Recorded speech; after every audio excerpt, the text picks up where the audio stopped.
Welcome to the Time to Grow Up Dad podcast. And today I've got my boss,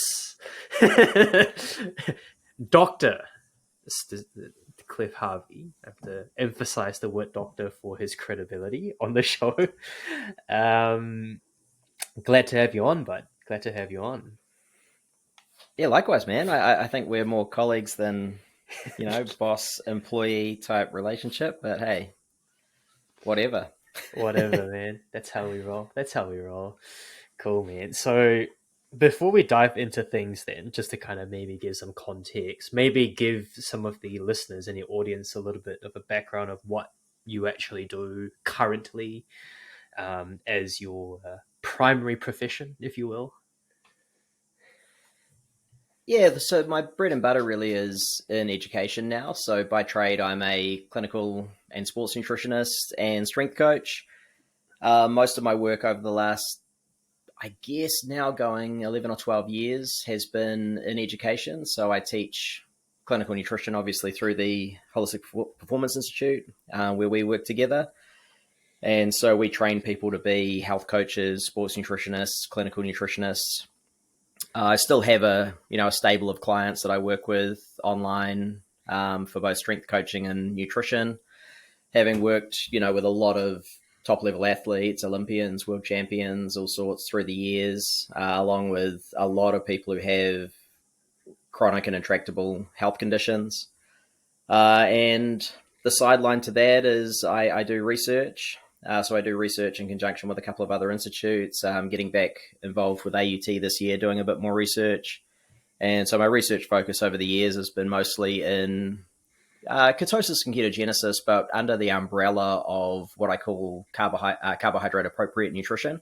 So it's really looking at the spectrum of nutrition that might apply to an individual from very low through to very high carb. And that's also morphed into research looking at the clinical application of nutrition for intractable autoimmune conditions, and more recently looking into the area of nutrient insufficiency. So quite a few things there, but like I say, the primary bread and butter is teaching people how to be nutritionists. Yeah, like myself. Funnily enough, that's how we came to. Well, that's how this all kind of came to be. To be fair. Yeah, and the student is now the teacher. Oh no, I don't know about that. I don't know about the teacher part. I've yet to ascend to that level of what do you call that? Authority. Let's put it that way. I think But everyone's a teacher and everyone's a student, right? yeah, for sure.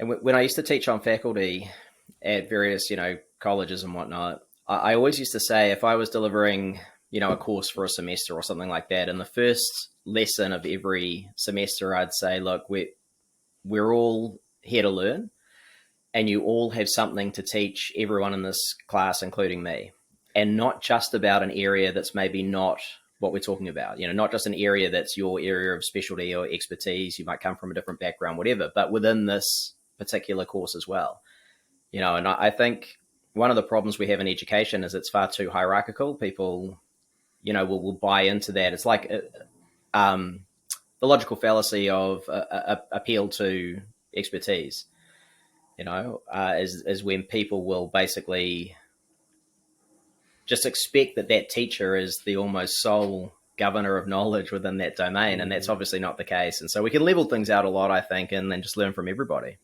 Yeah. Well, it's interesting you brought that up then, because one of the things I was going to ask first and foremost then is generally the consensus with parenting as the topic of choice today would be that we always have to learn from somewhere or learn from someone. But I guess, from what you have gotten so far into your own parenthood, there's only that much you can learn. So we'll probably start from the top and then we can really kind of break this down. If you don't mind disclosing, how many kids do you currently have at this point in time? At this point in time, we have two. Yeah, you tell me. Yeah, Yeah, at this two. point in time. Yeah, we have two kids, two little boys, Yeah, 3.5 and just going 18 months. yeah, So fairly young, yeah. fairly young. Yeah. So I was late to the game. Yeah, well, better wasn't it better late than never, as they say. I think it's a good time. I've got mates as well who, some of whom got into parenthood really early, early 20s kind of thing. Others who are sort of in my position where they've got young kids now, and there's, neither is better or worse, but I certainly enjoy being, I wouldn't say an older dad per se, but certainly one of the older Mature. traditionally, I guess. Being in my what would now be my mid to late 40s, because there's not a lot of other things that are pulling me in different directions. I feel like at this sort Mm. of age, hopefully you've developed a little bit more stability and maybe self assuredness. Hopefully that sort of confidence to just kind of do your own thing and not have to be out in the bars proving something to somebody. Yeah, yeah. So to your point, there obviously being a slightly traditionally older father, if you will, or parent. How was it sort of transitioning from having one to two kids? Because usually, like one for the most part, it was relatively straight. Well, I wouldn't say straightforward, but I would say like it's quite different. At least the way I'm kind of envisioning it. Yeah, I think it's completely different. I mean, when there's just the one, they are the sole focus. They're the apple of your eye. To some degree, I think you almost deify your kid in the early days because it's such a cool and new and exciting experience. And people might. I think there are different ways to look at it because in some respects you do get economies of scale, right? You get like the fact that you can hand down clothes, and there are certain things you can kind of do as a group unit, which makes it a little bit easier. But it also takes away that whole option of one parent being with the kid and the other one being able to do something else. That's not always the case because sometimes you kind of both need to be involved, and there's going to be different needs for the different kids at different ages and whatnot. So, and especially so with things like sleeping, where you sort of Mm. just get out of that point where maybe one of your kids is sleeping through the night and the other one's awake a lot. So it certainly extends that. So, I mean, we found that it was certainly challenging, but it's all well worth it, and nothing. I find that nothing is insurmountable, and I think that's just a mindset thing. And I look at it in a similar way to when people talk about a PhD, and they'll sort of say, "Oh, well, you've got a PhD. That must have been so hard." And I sort of have to take a step back and think, well, it wasn't so much hard as just a lot of work.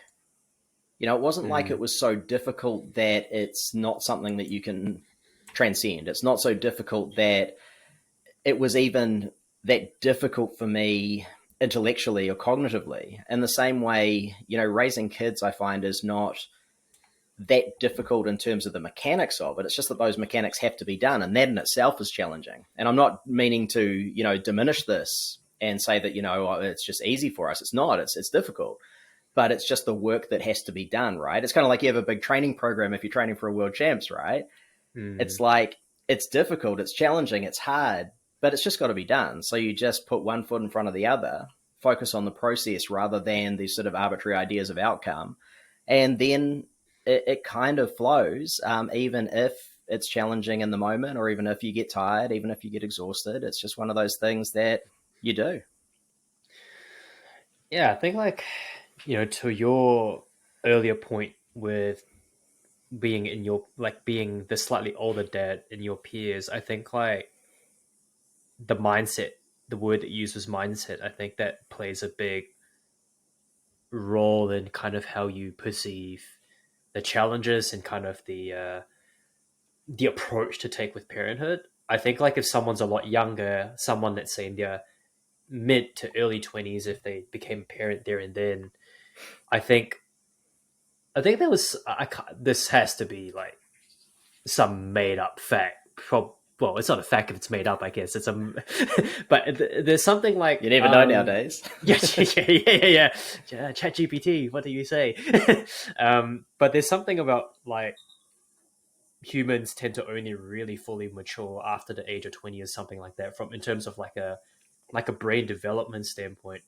And I can only imagine like if someone is a lot younger of a parent, they might not necessarily have that sort of, I guess, mindset that you would have in the ways that you would think of how to approach parenting. They might be a lot more haphazard. They might be a lot more reactive, a lot less proactive in a sense, potentially, and a lot less planning and a lot of like go with the flow. And not to say that you're probably not going with the flow. Like it's obviously going to be uh, fairly reactive, but I think having that idea of like, okay, like it's fairly structural in a sense. This is what we'll do. This is what we'll do. This is what we'll do. This came up. This is what we'll do next. And obviously, being an academic like yourself, I think that probably helps quite a lot because if you're doing research, it's quite process oriented. Like something doesn't work, next thing. Something doesn't work, next thing. Whereas I feel like if someone's a relatively young parent, they might be quite like, holy shit, what do I do kind of thing. Yeah, and I think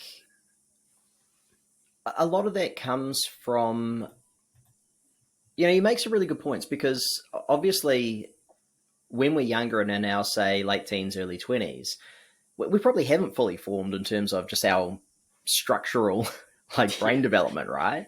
And in terms of that neural development, that's still got a way to go. And then past that point, have we really been out in the world and experienced and developed some sense of self and identity? And even if it's not so concrete as that, because I don't think you necessarily need to have a very concrete idea of who you are, because who you are is pretty vague anyway. But I think you understand your place in the world and you're a lot more comfortable with it when you've just had some time on feet, right?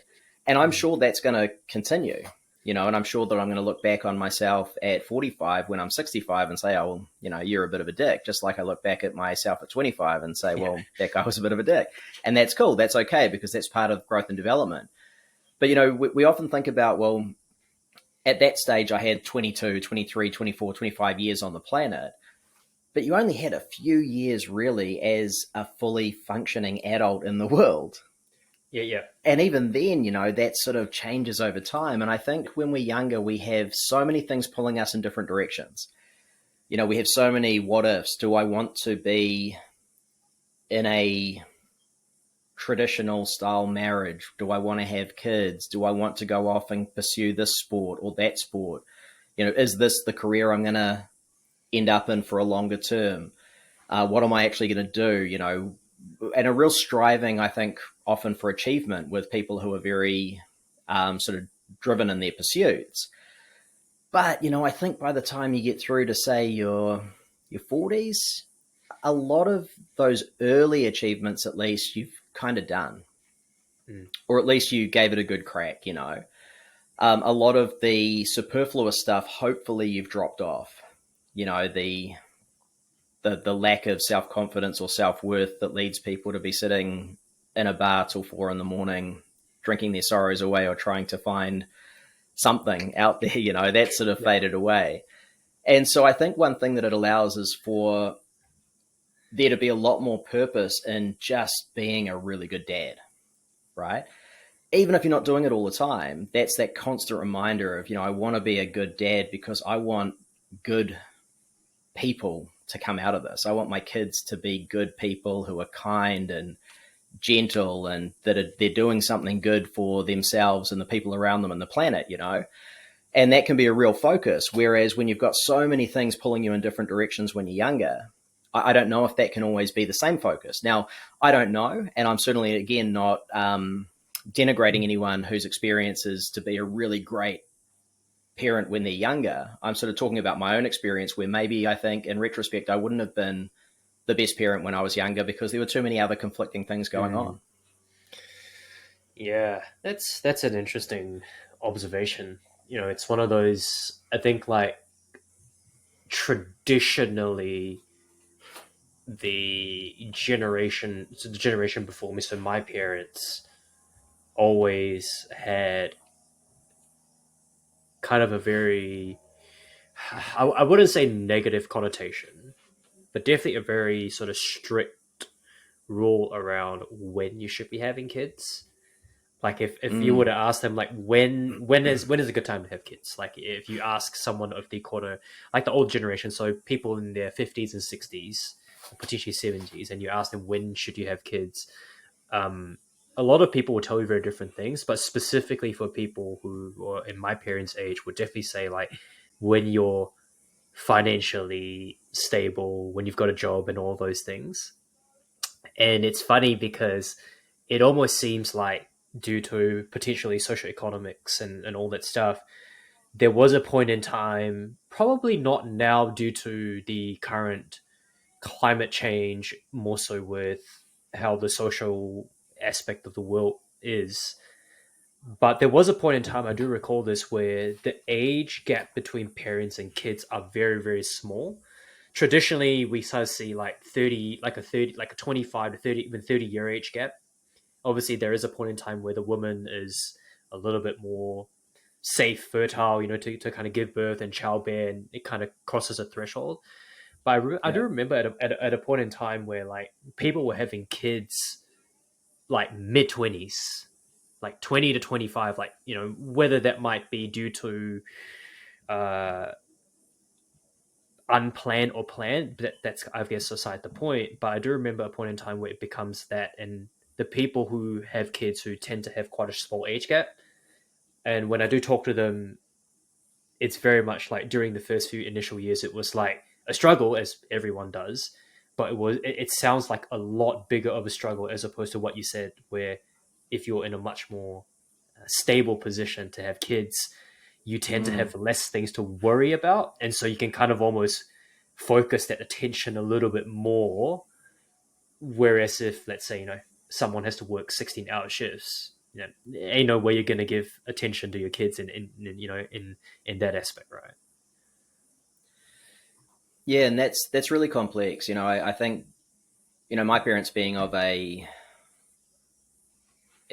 probably even older sort of generation to yours, Mm.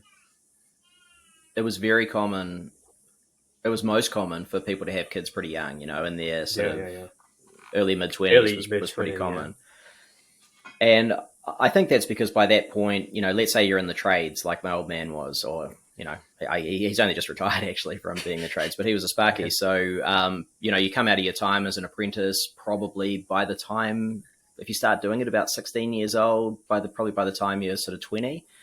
So by that stage, you've had a few years of being a fully qualified tradie. You're probably earning okay. You're probably as stable financially, not as you will be, because obviously you'll continue to earn more as you move up the ranks, but you're probably at a pretty decent point of stability career wise, relatively young.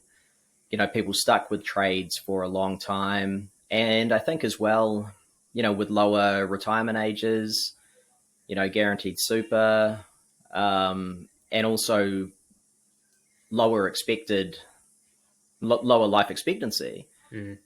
people would probably be looking at things not just because it's just the done thing, but I can have my kids early 20s, then maybe they'll be out of home by my early 40, to mid 40, 40s. yeah.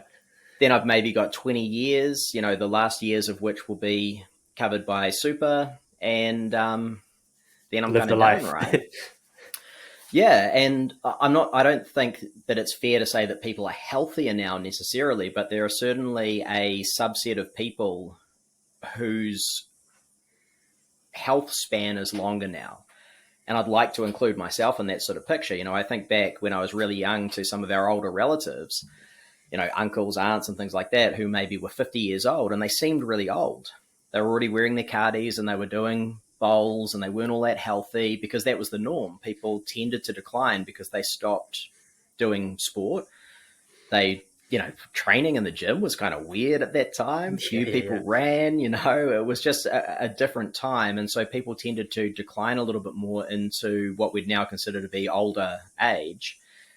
And while that still happens, we still see obviously massive problems with metabolic disorder and the diabetes epidemic, all those types of things. I think there is a subset of people who have a much longer health span. And that means you can be fit, healthy, functional at 50, 60, 70. I look at my old man, he's 75, still runs every day, lifts at the gym, he's in good shape, his bloods look fantastic, and so he's living a very high quality of life at what a lot of people consider to be quite an advanced age. Mm. You look at some of his peers, they're not well. And so there can be a drastic difference in how long you've got. Now, the only reason I'm talking about that is I had, a big epiphany when when I was about to turn 40, where I thought, wow, I could be basically 2/3 of the way there, or half of the way there, or maybe less than half of the way there Yeah, yeah, in yeah. terms of I'm how long I got getting there. left. Yeah, yeah. And how do I want those last years to be? And especially with this sort of specter of kids impending, it's like, well, I don't want to. I want to be able to be a healthy, There. functional, well parent for their lifespan for as long as I can, Mm. and to be able to do things with them, be active, be a fully engaged parent in the same way that you would be if you started off a lot younger.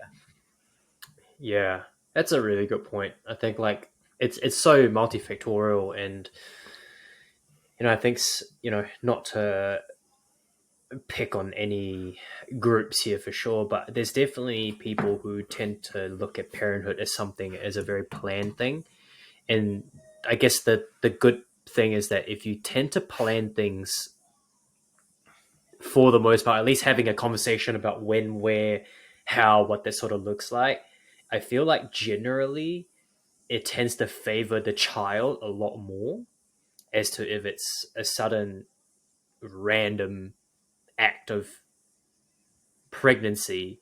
It's like all of a sudden you're kind of like scrapping together the needs of like, oh shit, like this is what we have to do, this is what we have to do. But I feel like people who kind of already have a little bit of an idea on what that would look like, from who's going to be working, who's going to be spending time, rah, I think that tends to favor the child a lot more, because I think a lot of people will say like the most important thing for kids is safety, and as long as they feel Yep. safe, as long as they feel loved, they're supported, and that kind of really falls on the parent. And if the parent can't provide those things, um, I think generally that's not a fun household to live in as a kid. I would think.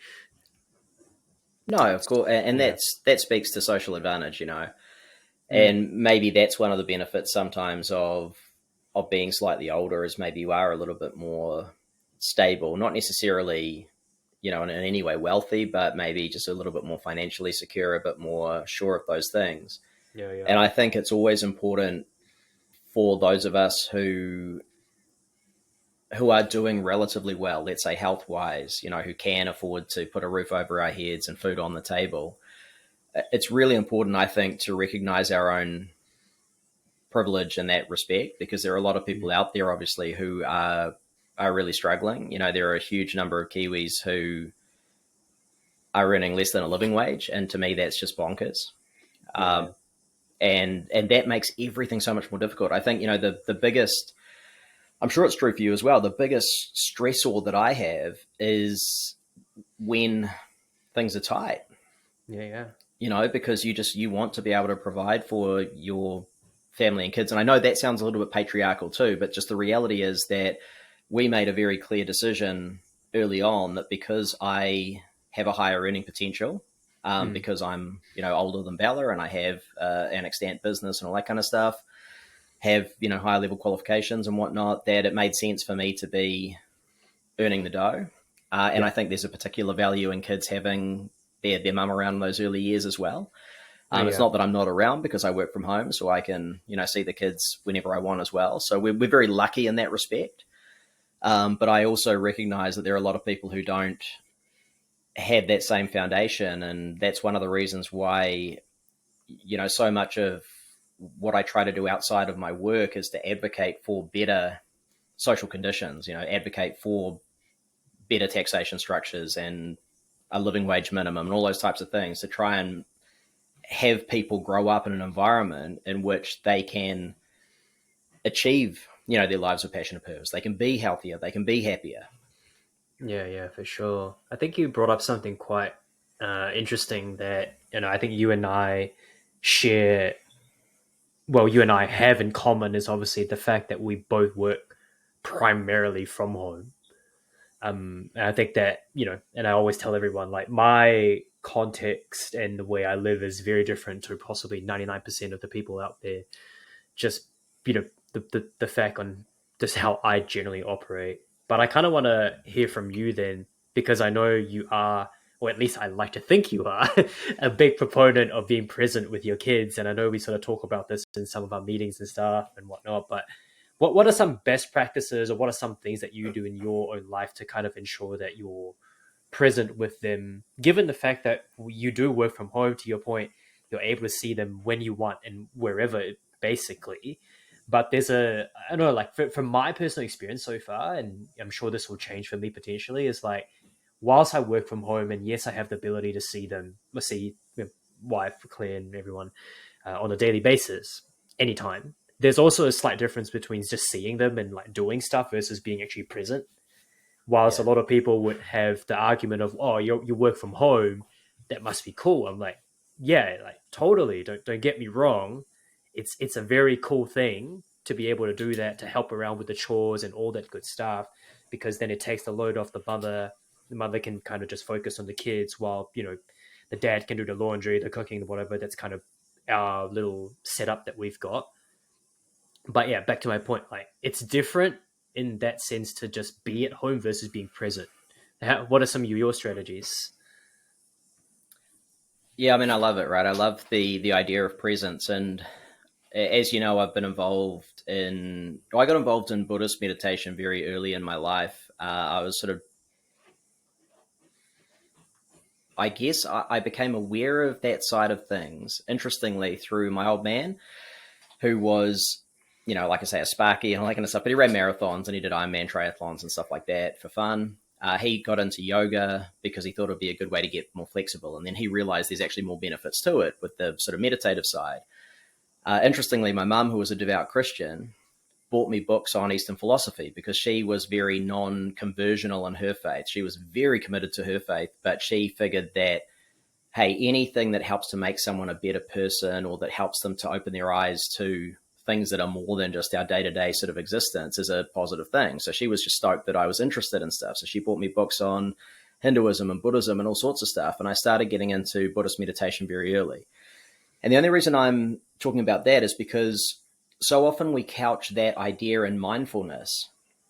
But more recently, probably for the last maybe 10, 20 odd years, I've really started to think about that much more in the sense of presence, because mindfulness is often seen by people as being an act and it's tied to meditation and stuff like that. Whereas Mm-hmm. presence, just being fully present in the moment where possible, is a slightly different thing. It's very similar, but it's a slightly different thing. And I think in some respects, it's a lot more powerful. And I think it's so powerful because at the end of the day, I think presence is really the key to happiness, right? And when you talk about being present with your kids, it's such a powerful thing. And I fail at it a lot, right? We all do Yeah, yeah, because we're distracted by other stuff. We grab our phone, whatever. constantly. But yeah, but the intention to be present, I think, is really important. So some of the things that I really focus on is I look at it from the base up. There needs to be, we talk about meditation. It's like, it doesn't result in anything per se. It's more setting the environment, right? So it's kind of like tilling the soil, making sure it's all ready for growth, and then putting the seeds in, and what will be, right? Same sort of thing. So I think that for me, daily meditation practice really helps. And when I'm being consistent with that, everyone around me notices. The kids know that I'm slightly cooler, calmer, less anxious, maybe. Things are better. I'm better with Bella and I'm better with the kids. It's just a cool thing, right? So that sets the foundation. Then there are tactics I use. And those are things like having a hard end to the day. And again, sometimes it bleeds and I'm not happy when it does that, but generally I'm pretty good with this. So when it comes to, say, I knock off work somewhere between 3 and 5, depending on when I started and what I've got on that day. But when I finish work, it's done. And I've always been very good with that working from home because I've always seen work as being defined by time, not location. Whereas some people feel the compulsion to be back in the Mm. office, I've got to do that thing, whatever. I've never really felt that. So I find having a hard end to my day where I can then just be with the family and with the kids is a massive part. The second part is, and I drifted on this recently and I really noticed how it affected my mental health and how it affected my relationship with both Bella and the kids, was being on my phone too much. Right. And so I recently did what I had previously done consistently, which was get all social apps off my phone. And the only reason I'd put them back on, just as an aside, is because I talked sometimes, about it this morning or something. yeah, it's hard to post for business Yeah, yeah, through other apps, but I have other software I can use, which is just as good. But sometimes, there are lags in the functionality and blah blah blah. Anyway, but I find without those things on my phone, there's much less compulsion to be on there. I run a really minimalist phone, so I get rid of any apps I don't need. I typically have apps like Gmail that I use for work cut off at 5 p.m., so I can't access them anyway. So I do a lot of stuff like that to basically tactically remove the compulsion, but I also nowadays just put it in a drawer. So when it's mm, time to be with the kids having dinner or with, Bella or whatever, I'll just put that away in a drawer. And that's a really powerful thing, I think. Now, people underestimate that, but I think we all know how compulsive phones are. And I really think they're one of the big drivers of disconnection and not being present. yeah. The final thing is a simple exercise I run through in my head a lot, which is I ask myself, what are you doing right now? And this actually comes from, I think it comes originally from, it's been used in various forms, in meditative traditions going back thousands of years, but it also is something that was encapsulated, I think, within Zorba the Greek, right? What are you doing right now? I'm kissing this woman. Well, kiss her well, Zorba, right? That's the sort of thing. Mm, And a lot of teachers have used that concept because if we ask ourselves, what am I doing right now? It's a trigger to just do that thing and do it really well, right? So I often will think, well, what am I doing right now? I'm washing the dishes. Thich Nhat Hanh talks about it as washing the newborn Buddha, right? Or bathing the newborn yeah. Buddha, I should say. And it's basically then you start to notice the warmth of the water on your hands, and it feels quite nice. And the suds and the experience of that, the smells, the sounds that are going on around you, it brings you back to the present moment. And you start to realize that so many of those breaking moments in life are joyful, even if it's pretty mundane, right? And then you apply the same thing with your kids. Instead of thinking about, oh, I've got that thing to do tomorrow, I really want to be checking my Instagram feed or whatever. It's like, what am I doing right now? I'm playing with my kids. Cool. Let's do that. Let's play. Like, let's build that Lego thing, or let's Yeah, do yeah. that other thing, and let's just be, completely engaged in it. It's just that little call to action, moment to moment, to be. It sounds trite, but to be here now in this moment and fully experience it. Mm, yeah, like I think, yeah, phones are definitely, people always say like people have that whole quote about a phone as a tool, how you use the tool kind of dictates whether it's a good thing or a bad thing, blah blah blah. But in the end of the day, like in this day and age, it I find that a little bit not true in the sense where like there is so much what a phone can actually do, and despite it being a tool that you could either use for good or bad, it's generally less of a tool, but it's actually more of like a compulsion. I feel, It's a and default. yeah, it's a default. Yeah, yeah, and it Yeah. becomes less a conversation of what are you using your phone for. It's more of like, well, it's just the default. It's like brushing your teeth. It's like, well, your phone's there. You pick up your phone. There are obviously going to be people out there who might be listening to this or who have a very good relationship, if you will, with your phone, and that's great. But I think for most of the population, if you put your phone on the table, you would reach for it unknowingly before you even are aware that you're reaching for it. And I think the whole idea of putting it in the drawer, and in my case, I generally try to leave it as far away from like the living room as possible, or just Yeah. like give it to my boy and he'll hide it somewhere. And now I actually have to go find my phone because he likes to hide things. I'm like, now I really need my phone and I can't find it. Like there's just like Yeah. just not having it in like it's people have the quote of out of sight, out of mind. It's pretty much that, I think. And you're right. I mean, it's valuable. It's a great tool. Social media is a great tool, but we soon reach the limits of its utility, and it becomes that default. Mm. And I found a lot of benefit in, like you say, putting it out of the room. It's. I think I'm pretty sure. I know that some of the research is changing around this as we go on, but I'm pretty sure that the research did suggest that even if your phone was in the same room as you, it drove low level anxiety and stuff like Oh that. yeah. But I found a bit of value in putting that away as well, which is interesting. That I'll have a little notebook in a drawer in the lounge instead. And if I have an idea for something, rather than just looking on my phone straight away, I'll just jot it down. Mm, I find that I'm a lot more pragmatic about what I actually end up going down the rabbit hole on, or what I end up sort of spending my time on because of that. Because some of it I'll look back on and think that was I don't need to worry about that. That was just a ridiculous sort of flight of fancy. Not that flight of fancy is a problem, but sometimes we do end up just wasting time, yeah. right? And it's not aligned with what we really want to be doing. Now I'm going to give Mm, you a little analogy here, because in coaching people over nearly 30 years now, one thing that I often hear from people is I just don't have time, right? You and I understand that our time is very compressed and limited when we have kids. We've got the demands of business and work and other things, maybe our sporting pursuits, and then kids on top of that. But there are often still other things we want to do. And for me, that would be maybe playing music, writing stuff that's not necessarily work stuff, doing bonsai, things like that. The problem is, if you've got default, whether that default is just flicking on YouTube or flicking on Netflix or jumping on your phone, it's very easy to then not have time, because you spend so much time just going to the default mode of scrolling. And when I often ask people, well, how much time do you spend scrolling? Let's look at your the screen wellness, time, the screen wellness thingy, and yeah, and the see thing. what Yeah. that is. And again, there's nothing wrong with that if it's just a complete distraction and you want to do it. But when people look at that, they often think, well, I actually spend a lot of time doing that. And the reason that I didn't do the things that I want to be doing, like playing music, writing poetry, whatever, is because I didn't think of them, because it's so easy to default to that other behavior. So what I often had people doing as an exercise is, hey, well, why don't you put on a big sheet of paper things I love, like playing music, writing poetry, whatever, and stick that up somewhere where you'll see it.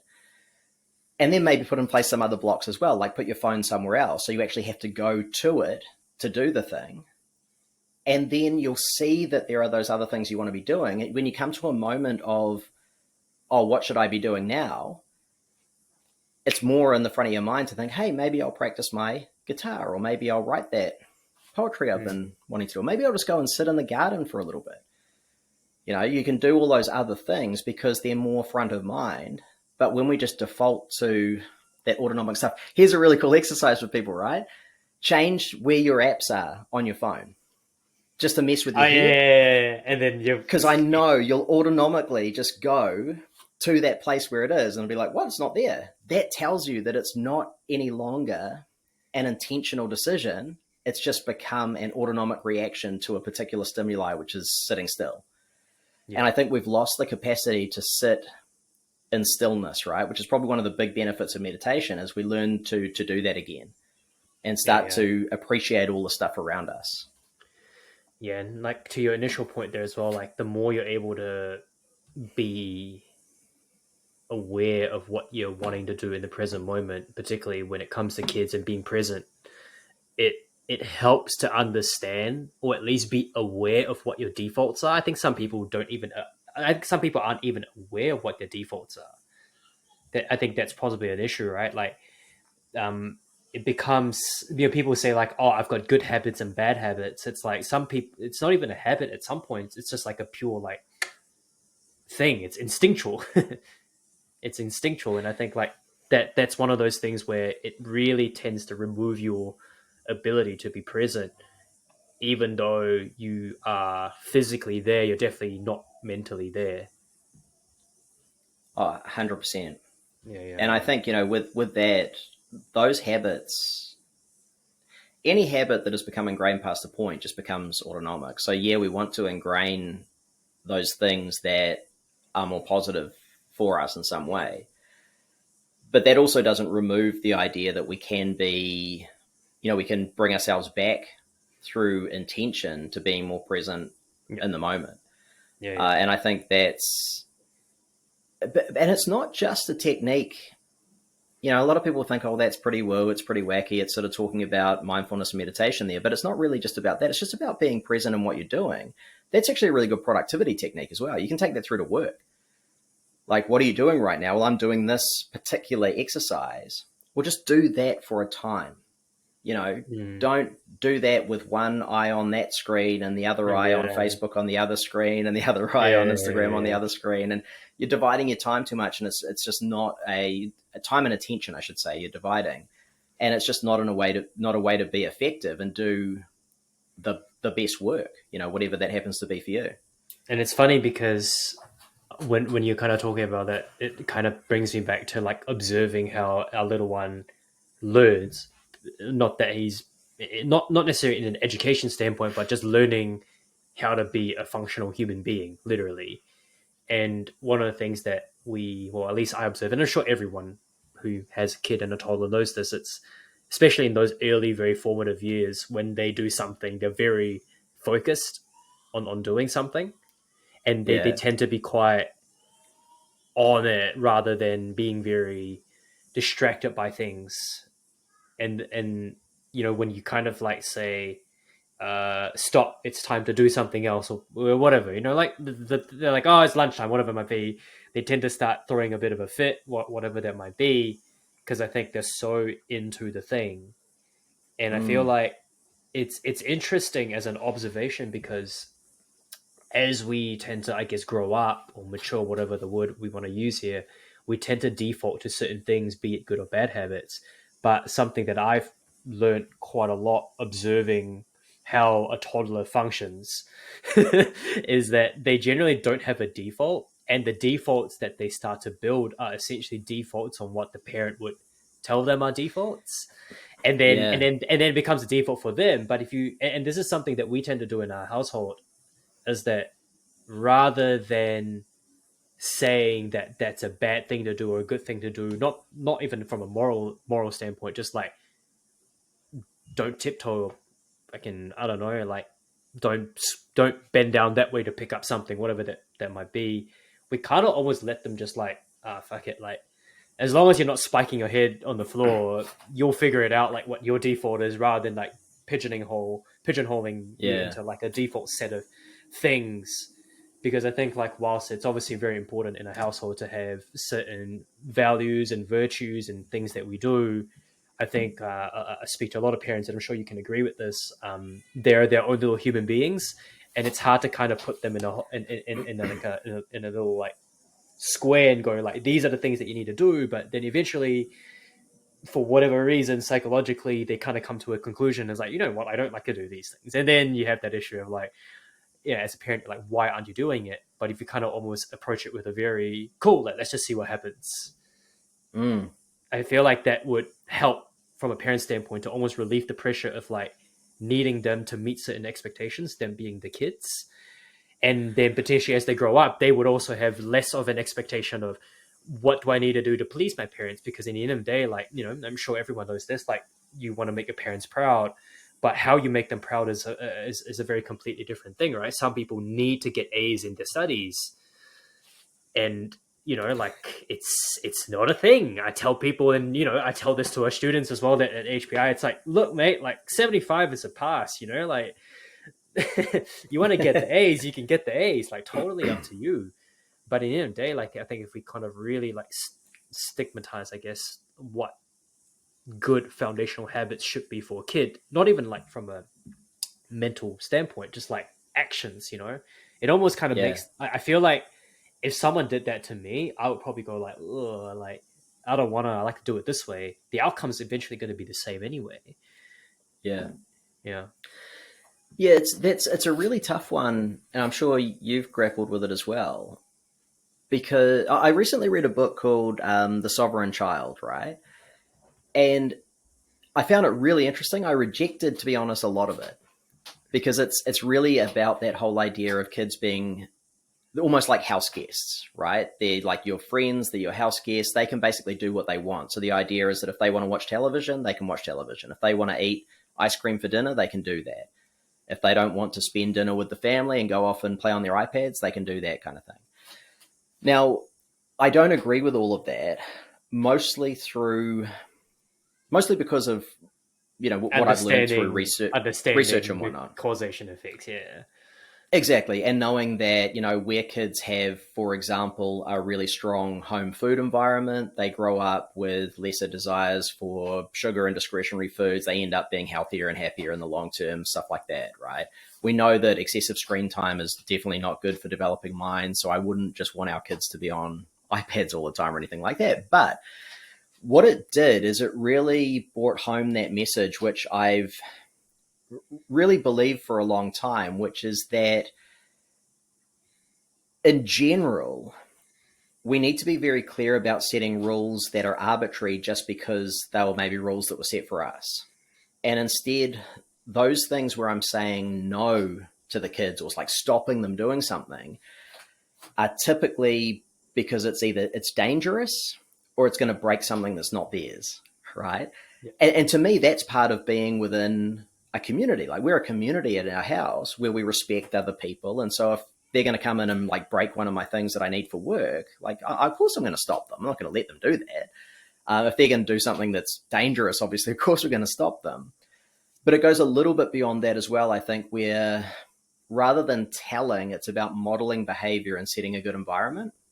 So rather than being too rigid about food choices, which I think, again, that can also be really negative for their Oh yeah. future development, it's more about having access to lots of good quality food and letting them be fairly autonomous within that. So if they don't want to eat all their dinner at night, I'm not really worried about that. Because it's going to be good quality stuff and they're going to have access to other good quality food. So I guess there aren't any easy answers from my point of view, and I'm still learning a lot about it. But I'm trying to, again, be present and be thinking about where my biases and conditioning are playing into like arbitrary rules rather than things that are actually in their best interest. And then within that context, wherever possible, trying to, like you do with coaching, right? It's trying to be on their journey and trying to involve them as much as possible in their own decision making, how so that they understand why certain things are done and they start to make that choice anyway. Yeah, for sure. Yeah, 100%. Can't agree more. So we're 3.5 years into this journey. what's Yeah. your what's your biggest takeaway so far, or lesson as a parent? The biggest lesson so far is that I'm very fortunate to I'm very fortunate to have the ability, even though we're not by any measure wealthy, to at least be able to put a roof over my kids' heads and to be able to support them, with good nutrition and hopefully set some, good role modeling, and to have an amazing partner who does like an exceptional job as a mum. And we consider that to be, and the reason I say job is because we actually look at it in that way. My Yeah, job yeah, is to go to pretty work and much. be an educator. Her job is to be an educator as well for the kids. And neither one is better than the other. They're both exactly Equal as playing field. important. Yeah, Although her role at the end of the day is actually way more important, right? And so, although from the outside looking in, people would look at us and say, "Well, that's a fairly traditional type of role." We don't see it that way because within the house, it's not particularly gendered in terms of how we do things. Like you know me, you know that I'm not a particularly gendered yeah. kind of person. So that's the biggest sort of take home for me is how lucky I am. And that is an extra driver for me to advocate for social change so that other people can also, be luckier in that respect as well.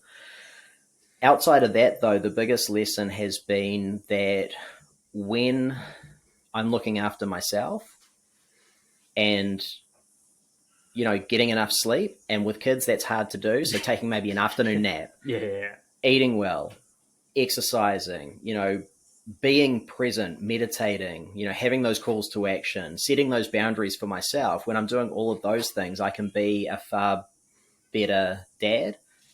And so really doubling down on that stuff. I remember I was on the radio years ago on the Nutters Club, right? On News Talk ZB, talking about my experiences with bipolar disorder, as I have, bipolar too. And someone called in and said, "Oh, well, when you're feeling really low, what do you do?" And I said, "Well, we can talk about that, and we will, and I'll give you maybe some tips that I've learned through the years. But the more important thing is not what you do when you're low; it's what you're doing consistently when you're feeling well, so that sets the foundation. So maybe you don't get so down, you bounce more quickly when you are down, all that kind of stuff." And I think in terms of being a better parent or striving to be a better parent over time, it's the same kind of thing. Put on your own oxygen mask before you worry about other people. And then it puts you in that position to be so much better with them. Because you know what it's like as well. If I end the day and I'm frustrated, pissed off, stressed out, I'm not going to be Yeah, yeah, present in no, the yeah, same yeah, way. yeah. And I'm going to be reactive. And that's when you fall into default conditioning. So that's when the kid starts to do something and you're like, no, don't do that. Whereas otherwise you'd think, they're not actually doing anything wrong. It's fine. It's like your own shit playing out, right? Yeah, yeah, Yeah. 100%.